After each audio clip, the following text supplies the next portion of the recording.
नमस्कार, आप देख रहे हैं आरएडी न्यूज़। मैं हूं योगेश चक्रवर्ती। सारण हत्याकांड क्या सुनियोजित था? क्या ये हत्याकांड पॉलिटिकल माइलेज लेने के लिए किया गया था? क्या ये हत्याकांड यादवों का बिहार में जंगल राज को स्थापित करने के लिए किया गया था? क्योंकि हत्याकांड के बाद यही सवाल पूरे बिहार में तैर रहा है कि बीजेपी और उसके नेता अपने हार से घबराकर बाकी बचे 16 सीटों पर जंगल राज स्थापित कर वोट बटोरने के लिए इस हत्याकांड को अंजाम दिया। क्या सचमुच ऐसा था? यही हम समझने आए हैं सीनियर जर्नलिस्ट संतोष कुमार जी के पास और इनसे जानते हैं कि ये पूरे मामले को यानी कि सारण हत्याकांड को किस तरह से देखते हैं।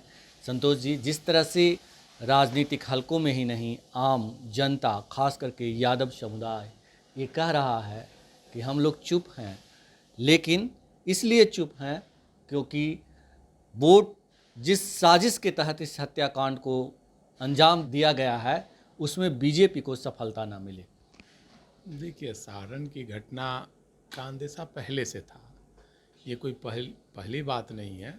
मतलब आप सारण से पहले आप मुंगेर में देख लीजिए, वहाँ जो कैंडिडेट है महिला कैंडिडेट के साथ हाथापाई की गई। इसके अलावा अभी संभावना आप चले जाइए शिवहर में, वहाँ भी बड़ी घटना हो सकती है। आप देख रहे होंगे कि जैसे जैसे चुनाव समाप्ति के कगार पर जा रहा है, जैसे जैसे फेज बाय फेज चुनाव समाप्त हो रहा है, मतलब भारतीय जनता पार्टी को सत्ता जाने का भय सताने लगा है और भारतीय जनता पार्टी हताशा में उलूल जलूल बयानबाजी कुछ से कुछ आप देख रहे होंगे कर रही है। आप देखिए ना, प्रधानमंत्री किस प्रकार सड़क पर आ गए। मुझे नहीं लगता है भाई पिछले 50 वर्षों में मैंने कभी किसी प्रधानमंत्री को इस तरह से मतलब हताश और निराश देखा होगा कि बार बार दौड़ रहा है वो प्रधानमंत्री। कोई प्रधानमंत्री की सभाएं किसी स्टेट में 2, 3, 4 हो जाती थी। प्रधानमंत्री कभी रोड शो नहीं करते थे और ये स्थिति इतनी भयावह है, हार की हताशा इस तरह से है। आप देख रहे होंगे कि लालू प्रसाद की सरकार को जंगल राज लोग बोलते थे, लेकिन अभी क्या हो रहा है आप देख लीजिए। एक आईएएस अधिकारी का हत्यारा आनंद मोहन को जेल से बाहर निकालने के लिए मुख्यमंत्री नीतीश कुमार ने और कानून बदल दिया। कानून में बदलाव करके, जेल में उन्होंने बदलाव करके आनंद मोहन को बाहर निकाला, जिसने आईएएस अधिकारी की हत्या की थी, का सजा काट रहे थे। दूसरी तरफ आप देख लीजिए, और उनकी पत्नी को शिवहर से चुनाव लड़ने का टिकट दे दिया। एनडीए का देखिए टिकट दिया गया। तो किस मुंह से एनडीए के लोग बात करते हैं भाई सुशासन की? आप ले लीजिए मुंगेर का, ले लीजिए बात। मुंगेर में एक क्रिमिनल अनंत सिंह को जेल से बाहर निकाला गया पेरोल पे। वहीं एक आईएएस अधिकारी जो जेल में बंद थे सुधीर कुमार, उनको पेरोल, उनके पिताजी के निधन पर पेरोल नहीं दिया गया और क्रिमिनल को पेरोल दे दिया गया। आप हताशा की प्रकाष्ठा है। फिर दूसरी तरफ से जो आरजेडी कैंडिडेट थे, उनकी पत्नी को चुनाव में उनके साथ मारापीटी की गई। अगर अशोक महतो ने पेशेंस रखा, नहीं तो वहाँ भी बड़ी घटना घट सकती थी। उसी प्रकार आप छपरा में देख लीजिए, मतलब किस तरह से बेरहमी से पीटा गया, गोली मारकर हत्या की गई। वहाँ कर्फ्यू लगा हुआ है, इंटरनेट बंद कर दिया गया है और भारतीय जनता पार्टी के वहाँ के जो सांसद हैं और जो कैंडिडेट है वो कहते हैं कि गोली चलेगी और लगातार चलेगी। मतलब ऐसे सांसद को तो तत्काल एफआईआर करके गिरफ्तार करना चाहिए। भाई इस तरह की भाषा एक जनप्रतिनिधि कहीं बोलते हैं? ये तो और भड़काने का काम कर रहे हैं लोगों को। मतलब समाज में सामाजिक सौहार्द बना रहे, लोग मिलजुल कर रहे हैं। घटना के बाद एक सामाजिक सौहार्द बनाने की अपील की जाती है और राजीव प्रताप रूढ़ी बोलते हैं कि गोली चलेगी और चली है और चलती रहेगी। इस प्रकार का ये भाजपा के सांसद हैं और वो बात करते हैं सुशासन की और बिहार में अच्छे राज की बात करते हैं और बोलते थे कि लालू का राज जंगल राज है।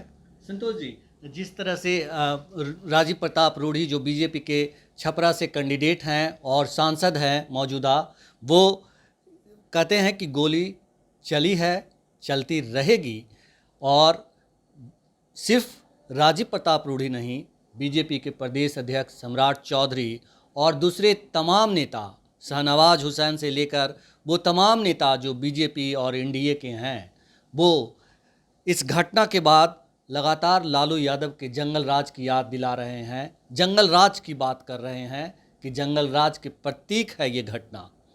किस मुंह से वो लोग इस तरह की बातें कर रहे हैं? एक कहावत है कि चोरी और सीना जोड़ी, मतलब चोर चोरी भी करता है और सीना जोड़ी भी करता है। अरे भाई, जंगल राज की बात कर रहे हैं तो अभी तो बिहार में भाजपा और जदयू की सरकार ही है ना। केंद्र में प्रधानमंत्री नरेंद्र मोदी हैं, बिहार में उप मुख्यमंत्री सम्राट चौधरी हैं, नीतीश कुमार मुख्यमंत्री हैं, दो उप मुख्यमंत्री हैं, सरकार उनकी है, तो जंगल राज तो उन्हीं का ना है। अभी लालू राज की याद क्यों दिला रहे हैं? उनसे कंट्रोल नहीं हो रहा है, कर्फ्यू लग रहा है, इंटरनेट बंद किया जा रहा है, क्यों? तो ये तो मुझे लगता है कि चुनाव में जो स्थिति हो रही है, जो गोलबंदी हो रही है पूरी तरह से, जो 10 साल की सत्ता हो गई केंद्र में, बिहार में 18 साल हो गए, तो लोग मतलब एंटी इनकम्बेंसी बहुत ज़्यादा है। और एनडीए कैंडिडेट को लग रहा है कि जहां बिहार में पिछले बार 39 सीट जीते थे, इस बार लग रहा था कि 40, नीतीश कुमार के आने के बाद लग रहा था कि 40 सीट एनडीए जीत जाएगी। लेकिन धीरे धीरे स्थिति ये हो गई है कि हर सीट पर कॉन्टेस्ट हो गया। अब कौन सीट जीतेगी एनडीए कहना मुश्किल है।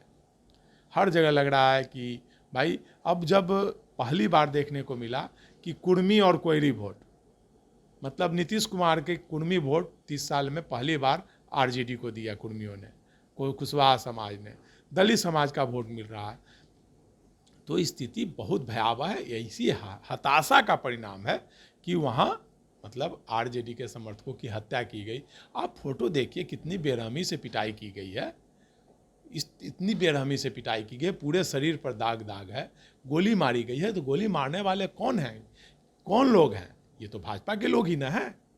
राजीव प्रताप रूढ़ी के जो दाहिने हाथ कहे जाते हैं वही गिरफ्तार किए गए हैं इस मामले में, और हम सोलंकी सोलंकी नाम है उनका, नाम मैं भूल रहा हूँ। संतोष जी, जिस तरह से राजीव प्रताप रूढ़ी कहे कि कोई अगर किसी के घर के सामने आकर 1000 की संख्या में आकर प्रोटेस्ट करेगा, नारे लगाएगा, तो गोली चलेगी ही, आगे भी चलती रहेगी। लेकिन क्या ये उनके सरकार की नाकामी नहीं है? अगर कोई प्रोटेस्ट भी कर रहा है, नारे भी लगा रहा है उसके खिलाफ जा कर के, तो ये तो सरकार की ही नाकामी है। प्रशासन क्या कर रहा था? ये पूरी तरह से सरकार का फेल्यूर है। भाजपा सरकार है बिहार में, भाजपा जदयू की सरकार है। और 500 राजीव प्रताप रूढ़ी जिस प्रकार से बोल रहे हैं कि 500 और 1000 आदमी, 700 1000 आदमी किसी के दरवाजे पर जाएंगे और पत्थरबाजी करेंगे, तो ये प्रशासन कहाँ था? पुलिस कहाँ थी भाई? चुनाव के दिन, चुनाव के समय पुलिस मुस्तैद रहती है, कहाँ थी पुलिस? कैसे घटना को अंजाम दिया लोगों ने? कैसे किसी मतलब इतने लोग कैसे निकल गए रोड पर? पुलिस क्या कर रही थी? तो मुझे तो लगता है कि लालू राज को जंगल राज बोलते हैं, जंगल राज से भयावह स्थिति तो अभी है, ऐसा तो पहले कभी नहीं देखा गया भाई।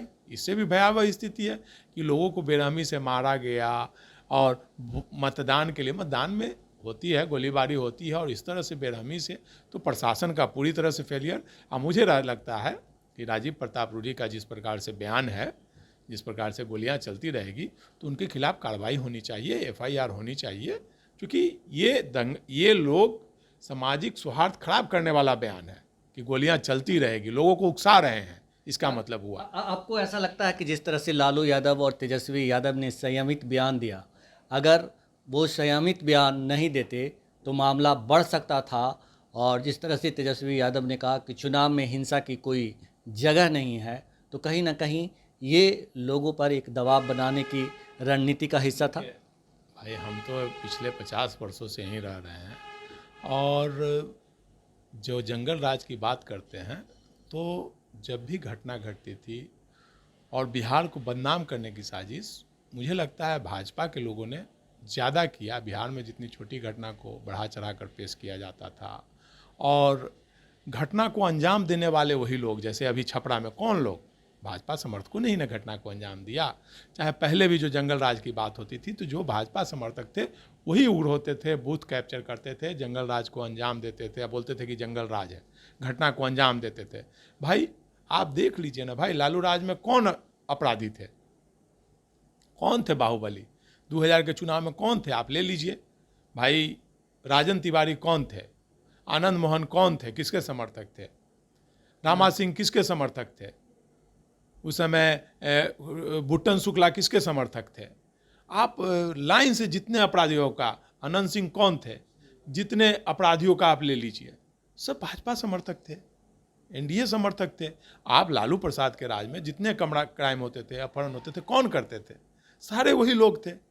और आज जब सरकार बनी है तो फिर उसी प्रकार से घटना को, जब बीजेपी की सरकार है तो सारे सरकार बन गई और शांतिपूर्वक ढंग से अंजाम दिया लोगों ने घटना को। मीडिया में वही बातें नहीं आती, क्योंकि मीडिया में भी वही लोग थे। और लालू प्रसाद राज को बदनाम किया गया कि जंगल राज है, जंगल राज है। उससे ज़्यादा घटनाएं अभी हो रही है, मीडिया में नहीं आती है।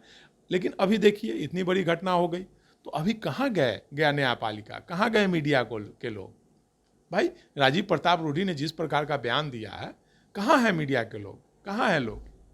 इस पर गंभीरता से विचार करना चाहिए। और मुझे लगता है कि बोला जाता है पूरी तरह से बिहार का माहौल ख़राब करने का प्रयास किया जा रहा है। आप देखिएगा जिस प्रकार से मुंगेर में किया गया, अभी छपरा में किया गया, इसके बाद आप देखिएगा इधर आप यहाँ सिवान में करने का प्रयास किया जाएगा, फिर शिवहर में करने का प्रयास किया जाएगा। शिवहर में निश्चित तौर पर प्रयास करने का किया जाएगा। जहाँ जहाँ लगता है कि भारतीय जनता पार्टी हार रही है, एनडीए के लोग हार रहे हैं, वहाँ इसी प्रकार से घटना को अंजाम दिया जाएगा।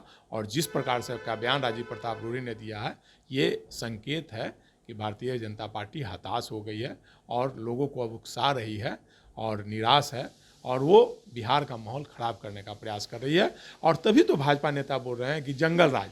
अरे भाई आपकी सरकार है और जंगल राज की याद दिला रही है, तो आपकी सरकार में तो कौन है भाई? सरकार नीतीश जी की है, सरकार सम्राट चौधरी की है, सरकार विजय सिन्हा की है, सरकार नरेंद्र मोदी की है, और केंद्र के सेना के जवान आए हुए हैं, सेंट्रल रिजर्व फोर्स चुनाव में लगे हुए हैं, बिहार पुलिस लगे हुए हैं, सब जगह तो एनडीए की सरकार है। और फिर इतनी घटना घट रही है, तो ये जंगल राज किसका जंगल राज है? ये सोचने वाली बात है। लोग सब जान रहे हैं कि क्या है। और एक लालू प्रसाद को बदनाम करने की साजिश। अब तो लालू प्रसाद न चुनाव लड़ रहे हैं, न ये कर रहे हैं। तेजस्वी यादव हैं, तेजस्वी यादव युवा वर्ग हैं, नौकरी की बात कर रहे हैं, लोगों को रोजगार की बात करते हैं, महंगाई नियंत्रण की बात करते हैं, और इसी मुद्दे पर बिहार में एक माहौल बना, A to Z पार्टी की बात वो कर रहे हैं। तो बिहार में आज पूरा माहौल बन गया है और एनडीए को अब हार का डर सताने लगा है, इसीलिए अब इस प्रकार की घटना घट रही है और आगे भी घटेगी। मुंगेर से शुरुआत हुई है और छपरा में, सारण में घटना को अंजाम दिया गया। आप देखिएगा शिवहर, आरा, बक्सर, सिवान, चंपारण, हर जगह इस घटना की लौ जाएगी। और ये चिंगारी जो लगी है, ये हर जगह इसकी आग जाएगी और हर जगह अब घटना होगी। और सरकार को इस पर गंभीरतापूर्वक विचार करना चाहिए, हर जगह पूरे फोर्स के साथ चुनाव करना चाहिए, नहीं तो ये घटना विकराल रूप ले सकती है। क्योंकि मुंगेर में नहीं शांत किया गया, मुंगेर में पिछड़े दलितों को वोट नहीं डालने दिया गया एक क्रिमिनल के माध्यम से। उसके बाद छपरा में भी जब हार की स्थिति हुई तो ये किया गया। आप देखिएगा शिवहर, सिवान, हर जगह ये घटना होगी। और इस पर रोक लगाने के लिए सरकार को पूरा पुलिस बल तैनात करना चाहिए, नहीं तो बिहार का माहौल फिर से खराब होगा और वही अपराधी सब फिर सक्रिय हुए हैं जो आज से पहले सक्रिय थे। और अभी सरकार बीजेपी की है और नीतीश की है, और अपराधियों का संरक्षण मुझे लगता है कि सरकार के द्वारा दिया जा रहा है, नहीं तो अभी तक राजीव प्रताप रूढ़ी का बयान ही काफ़ी है उनकी गिरफ्तारी के लिए। तो सुना है आपने, राजीव प्रताप रूढ़ी की गिरफ्तारी तत्काल प्रभाव से होनी चाहिए। जिस तरह उन्होंने उकसावे वाला बयान दिया है वो बिल्कुल निंदनीय है और एक खास वर्ग को प्रभावित करने वाला है। फिलहाल इतना ही। आप हमें फेसबुक पर फॉलो करें, यूट्यूब पर सब्सक्राइब करें, लाइक करें, शेयर करें और कमेंट कर अपना महत्वपूर्ण विचार और सुझाव जरूर दें। धन्यवाद।